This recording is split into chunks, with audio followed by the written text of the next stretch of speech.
It should be one of the wealthiest countries in Africa. After all, it has the second largest economy. So where is Nigeria's money going? Why is it #1 now when it comes to extreme poverty in the world? This is Roundtable. I'm David Foster.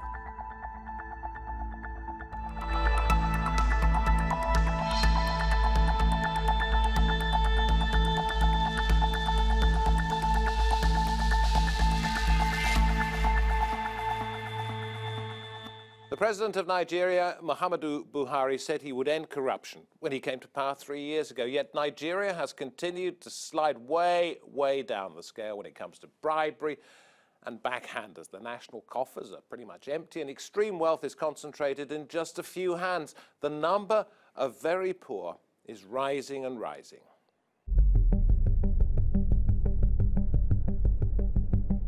It is a ranking no country wants, a first-place position for the most people living in extreme poverty. Nigeria has now overtaken India in the less than envious top spot. But it is Africa's second largest economy and oil-rich. So for a land so richly blessed, why are Nigerians not reaping the benefits of the wealth? Extreme poverty means people surviving on less than $1.90 a day. In Nigeria, it grows by 6 people every minute. 87 million Nigerians, or nearly 50% of the population, live below the breadline. The figures come from the World Poverty Clock. It is counting down to 2030, measuring progress on the UN's major sustainable development goal to eradicate poverty worldwide. The problem literally grows every day. Our population happens to be the largest in Africa and one of the largest in the world. And in the next 2 decades, we will be, some say the 4th, some say the 3rd most populous country. Nigeria's government rejects the data modeling by the World Poverty Clock, but there is no denying the country's inequality. Extreme wealth is in the hands of a few. And despite being the largest oil producer in Africa, successive Nigerian governments have struggled to lift living standards. President Muhammadu Buhari took office in 2015, vowing to improve the lives of ordinary citizens. But the manufacturing, transportation and agriculture sectors have not recovered from the 2016 recession after a drop in oil prices. The unemployment rate is at 19%. The youth rate is 33%. Buhari's anti-corruption campaign has clawed back $1.6 billion in misused funds. But his critics argue that barely scratches the surface. And although he's credited with pushing back the terror group Boko Haram, insecurity persists in the northeast. The fact is, the battle against poverty in Africa and the world cannot be won unless there is progress in poverty reduction in Nigeria. Nigeria's rapid population growth is outpacing attempts to eradicate poverty. Without greater efforts to beat the World Poverty Clock, will Nigeria become a ticking time bomb? And is time running out to meet the 2030 target to improve the lives of the world's poorest people? And we head to Nigeria, to Abuja. Joining us on Skype from there, we have Nonso Obikili, independent economist. Then we go to TEDevent, that's in Bulgaria, and talk to Christopher Hummel, Chief Operating Officer at World Data Lab, who'll put some of the numbers into perspective.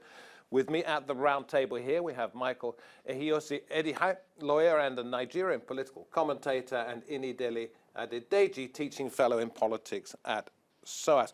Michael, I practiced your name before we went on air. I apologize if I didn't quite get it right, but I'm going to call you Michael from now on. I'm going to go first to Nonso in Abuja. What's going on here? What's the picture that these numbers paint?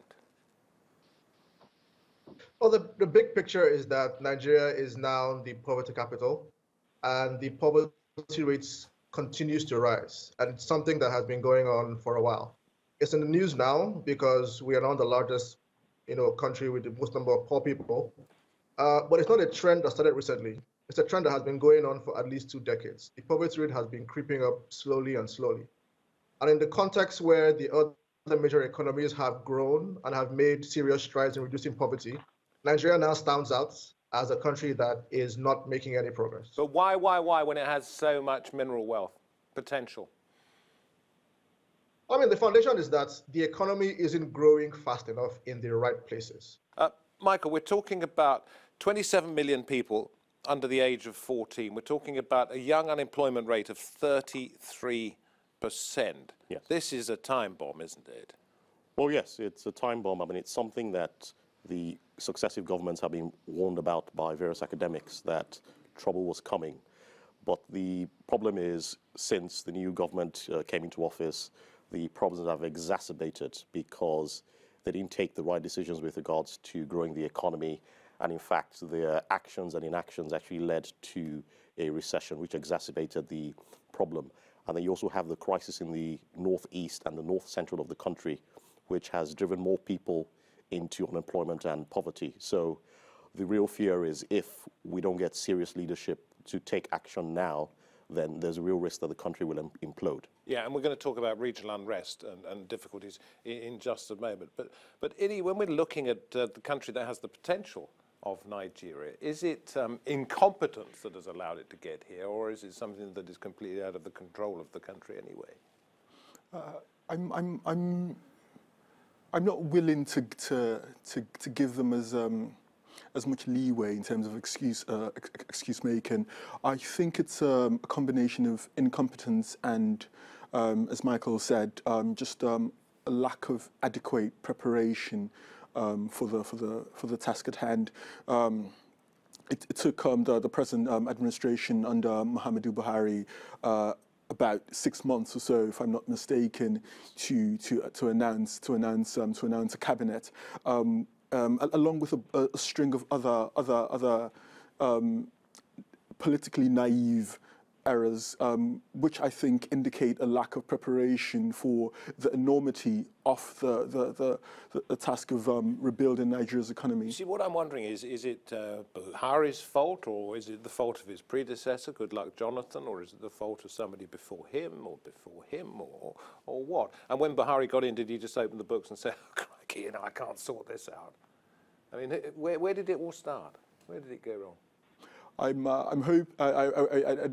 be happy to hear what the other panelists have to say about that, but I think it's a problem that's been there for many decades now. Buhari, as he has said to Nigerians on several occasions, met a huge deficit and problem in office, but then it's one thing to meet problems there and try to fix them, and it's another to meet problems there and be seen to not be doing much in terms of rectifying the problems. And I think that's the main issue Nigerians have with the president. On a personal level, you go back about once a year, and Michael, you go back about once a year. But interestingly, you go to very different parts of the country. You go to the north and the east. People may well have heard of Maiduguri. And you go down to the Nigerian Delta, where most of the oil is, and an awful lot of unrest. These are both unstable areas. When you see your family in these areas, and let me ask you first of all, do you detect a feeling that things could go wrong any moment? I detect a feeling that things are already going wrong. When you consider the fact that there are millions of internally displaced people in northern Nigeria at the moment, then you realize that we have a huge humanitarian crisis on our collective hands. And then, of course, and Michael's more competent to speak in this. When you look at what's happening in the Niger Delta region of Nigeria, where apart from the destruction of the ecosystem there, people are unable to earn a living, and other environmental issues like that, then you see that we already have more than one problem. And same down south? And I'm going to come to you, Christopher, next. Sorry to ignore you up to now, but I will be with you in a second. Well, my impressions whenever I go to Nigeria, especially the Niger Delta, is I see a lot of hopelessness, but I can also see the huge potential that the region has. I mean, if you just need to compare the Delta with Texas, where if an individual buys a piece of land, then he owns the resources under the land and he can deal directly with the oil companies, make money for his family as well as his community. And that is the missing link in the Niger Delta problem. You have people in a region who have no ownership of the resources. And because of that, other problems mount. So for example, if people in the Niger Delta actually had ownership of the land, there would be more they take more due diligence to ensure that nobody they would have an investment. Yes, was bursting, that was vandalizing the pipelines. But what about tension down there? Well, yes, there is tension now because one of the mistakes Buhari made when he came into office was to antagonize the militants in the region. What other governments had done in the past was understand that, okay, look, we're treating these people unjustly, so let's pay them a stipend every month to keep the place quiet. But Buhari came in there and thought he could use military brawn to attack the militants. And what that did instead was it raised the temperature of the place and made the place more insecure. So, Christopher, sorry to keep you waiting so long, but good to have your company. You have described this as an interesting story. I mean, on a human level, it's pretty awful, but from an economist and data point of view, why interesting? Yes, thank you, David. I think what's interesting about it is that it captures the human imagination and the imagination of the public at large. This is a story that for many years before this moment was a story of extreme poverty in Asia, with the highest headcounts being in China in the 60s, and then quickly moving to India for many years thereafter. So the fact that the number one spot has now shifted to Nigeria changes public awareness and maybe brings additional attention and maybe hopefully action to a new country and a new continent. Yeah, because you said it's not just Nigeria, although that's what we're concentrating on. It is Africa as a whole facing major challenges. Sure, and it's perhaps as Michael said earlier, it's not that there's any that this is anything new. I mean, these trends have been culminating over the last decade, 2 decades. But what's changed is that other countries have started to see massive improvement. And here, this is the story of India, with rapid GDP growth quickly falling down the ranks. So now it occupies the number 2 spot. But soon, within about 6 months, it'll occupy the number 3 spot as the Democratic Republic of Congo overtakes it. And it will continue to fall. And when you look at the size of India's population as a proportion, even though in terms of the actual numbers it's still in second place, as a proportion of its entire population, it isn't as great as any of those African countries that you've just mentioned. Nonso, let me come to you and talk about why. Why has a country such as India, do you think, managed to be successful in lifting people out of poverty? And why has Nigeria, which in many ways has an advantage because of the resources it has, why has it so obviously failed? I think the big story is economic growth. So India has had strong economic growth for a while, same as China, but Nigeria has not had growth in the right places. A lot of the growth has been isolated in particular sectors and has been kind of captured by a small subset of the population. So the rest of the population has been stagnating for a while, and that is the foundation for the poverty. Okay, well, in India, there are an awful lot of telecom magnates, for example, because of the growth of mobile phones and so on and so on. And yet the general level of poverty has gone down. Why has that not happened in Nigeria, where there is the wealth concentrated, you say, in a small number of hands? Why hasn't it trickled down at all? Well, if you think about jobs, for example, that's a good way to see how the poverty works. The economy only creates about 2.5 million jobs a year. But there are about 5 million new Nigerians entering the labor market every year. And that's a big gap. With that kind of gap, that's how poverty rises. If you look at agriculture, which employs a large fraction of the population, productivity growth hasn't increased in decades. People farm a lot more land, but the size of farms is getting smaller and smaller. And so you have that kind of situation where there is growth overall, but it's not creating jobs, it's not leading to productivity. And all that's happening is that you have a bunch of a rich, higher class, while the rest of the economy and the rest of the population continues to struggle. Yeah. So and if you think of Nigeria, Nigeria as many countries in one country, it's pretty obvious. In the southwest and in Lagos, there has been an economic boom, but in the northeast, in the northwest, in most of the rest of the country, the economy has stagnated. Yeah. So, Ini, does it come back to what you said earlier on? You're inclined to say it's incompetence rather than just sort of sets of circumstances. And if it is incompetence, how's it going to change? Will it change? Your guess is as good as mine, David. It remains to be seen.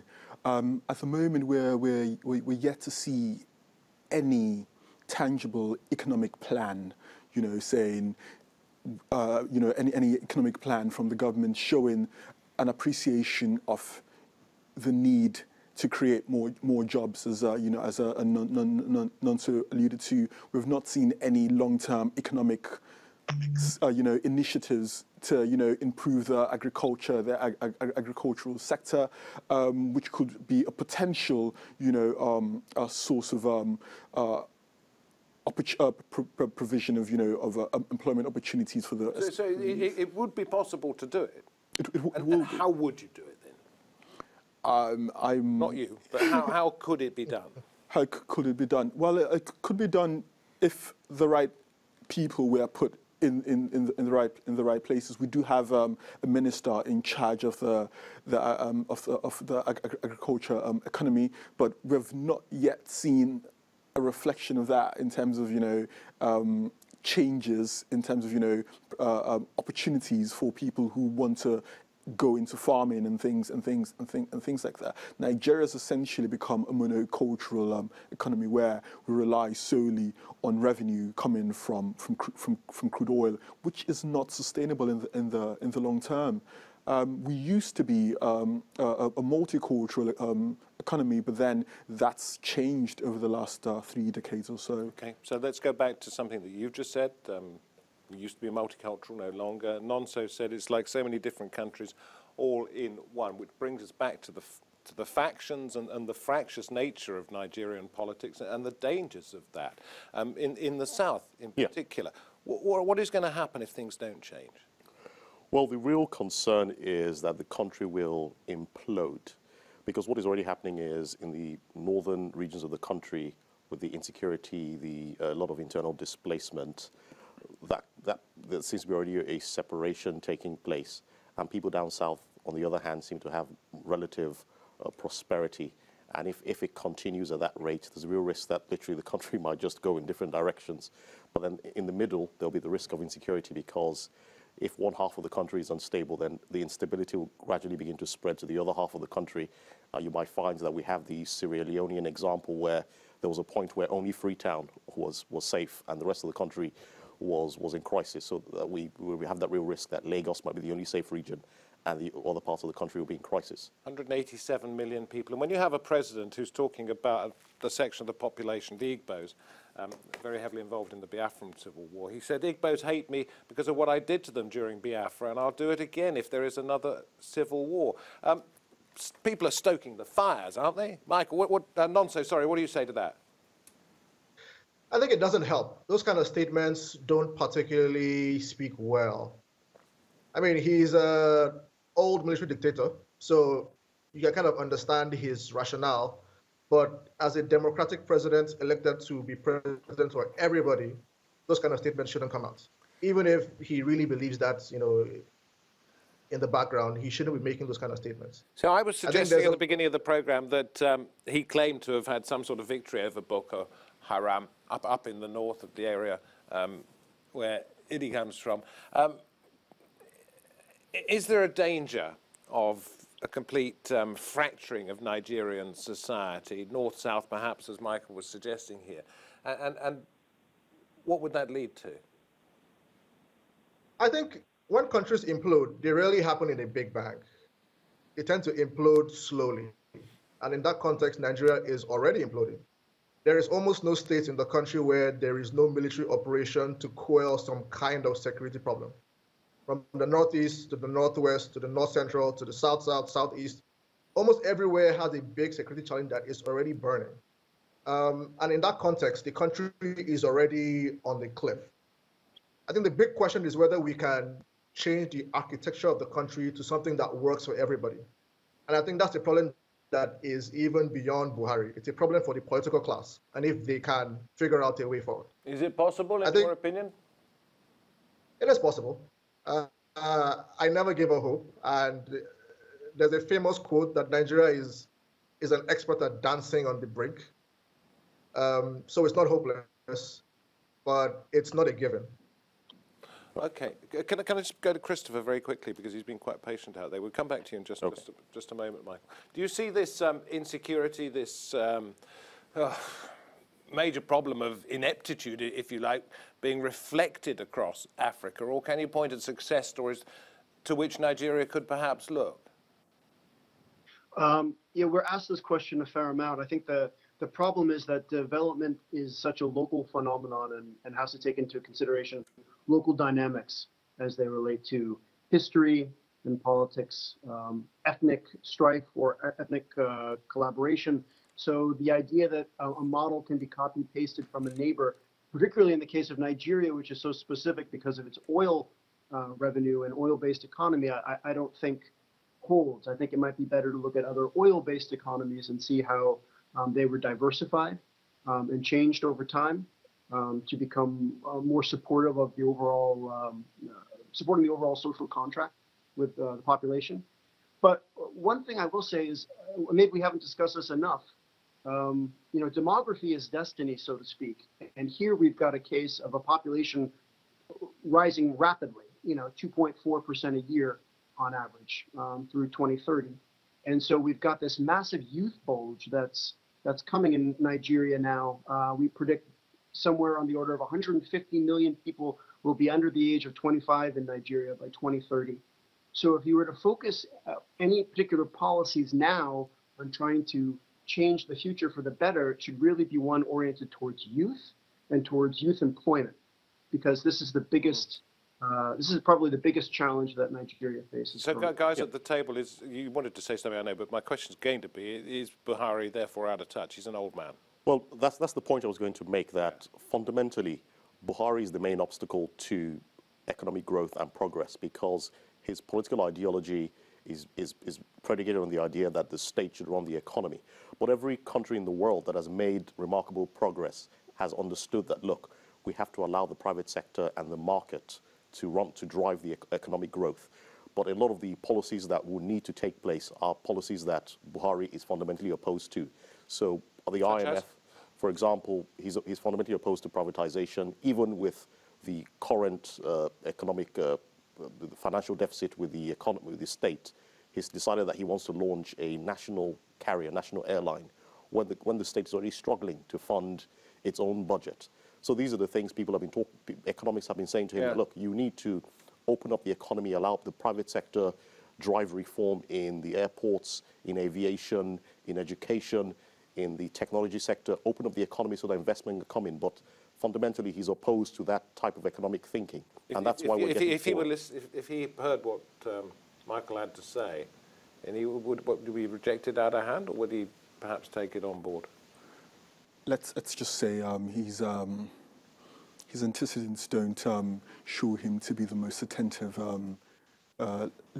leader.